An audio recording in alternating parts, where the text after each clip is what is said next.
So I think the only way to test these out now is to drop the bike and we'll see if they actually work. So it's off the centre stand. I'm just going to let it go. We'll see what happens. Today I'm fitting the genuine Royal Enfield compact bars to my Interceptor, and by the end of this video we'll see whether they're actually worth having.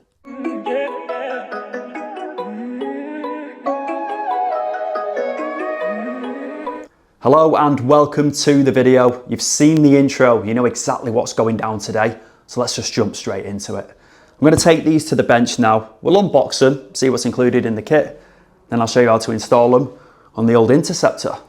Let's do this.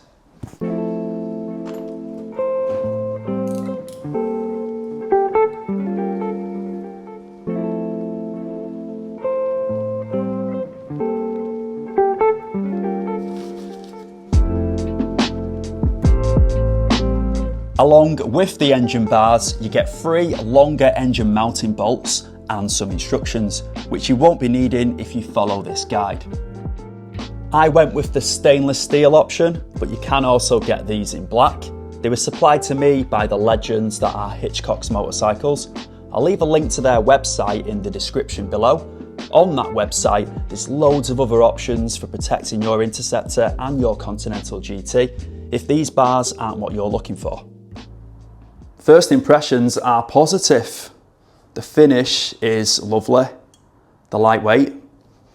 They're sturdy, as you'd expect them to be. Come on Jack, they are crash bars. The welds are decent too. I'm going to get them on the bike now, but before I do that, I need to remove the sump guard. As you can see, I've got a sump guard fitted to my bike. I'm going to whip it off because it's going to make accessing the lower bolts here a damn sight easier. It's a 2-minute job, it's nothing interesting. 4 bolts, I'm going to use magic for this.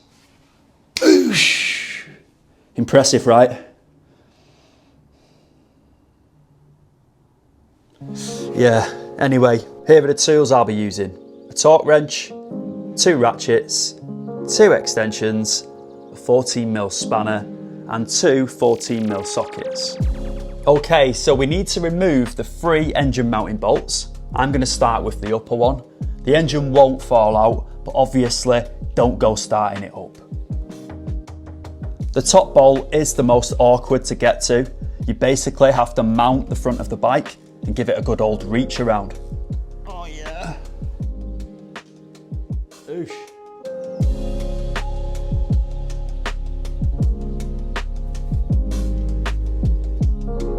Right, let's remove the 2 lower bolts.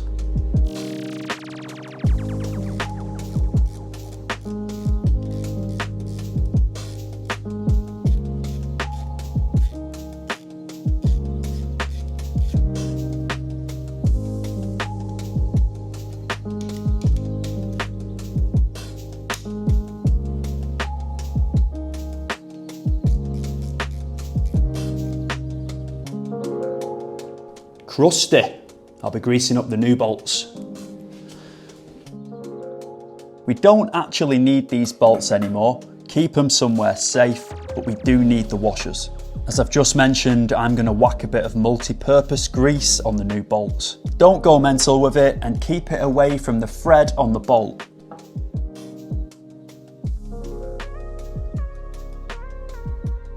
With the bolts greased, the time has come to install our new bars.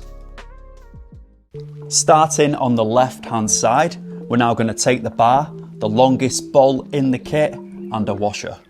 Insert the bolt with the washer on through the top hole and just let the bar hang. This is totally optional. I'm using blue Loctite on my bolts.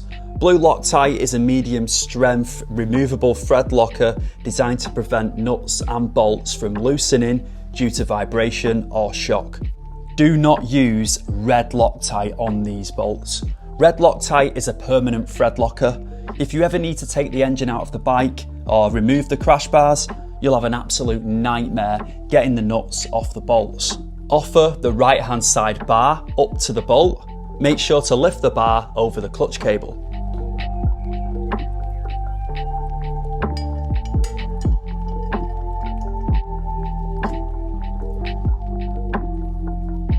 Using your right hand, keep pressure on the bolt from behind.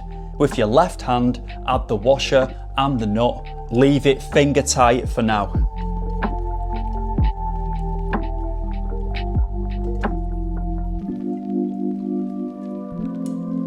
Yep, you've guessed it, we now need to fit the lower bolts.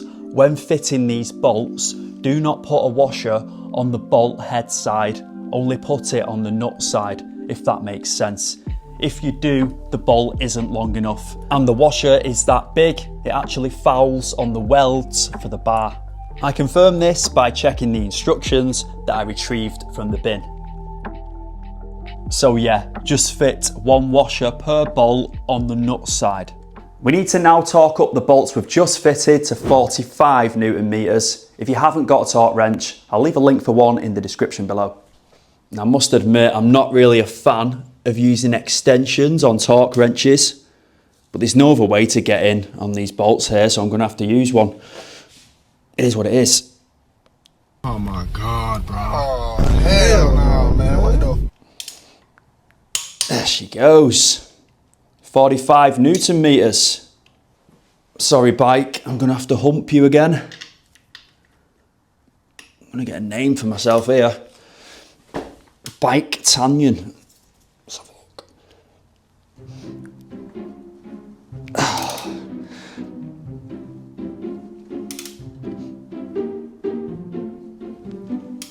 Come on. There we go.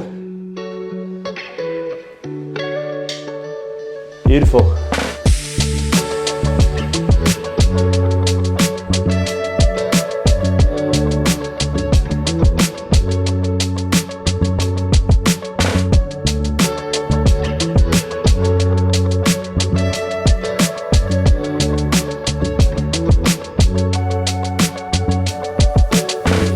Seeing the bars on the bike, I think they look fantastic and they do finish the bike off. With them being stainless steel, they should never rust, and apparently they are scratch resistant too. So yeah, they look great, but is that all they are, a cosmetic upgrade? Let's find out. If you are a subscriber to the channel, you'll know whenever I fit a new accessory or a little upgrade to the bike, I like to test it out. So I think the only way to test these out now is to drop the bike and we'll see if they actually work. So it's off the centre stand. I'm just going to let it go. We'll see what happens. As if I dropped my pride and joy. Not a chance. Sorry if I've clickbaited you in the intro. Thanks a lot for watching. On a serious note, if you do have these bars fitted on your bike and you have been unfortunate enough to drop it, did they actually protect the bike? Let me know in the comment section. As if I dropped my bike, come on.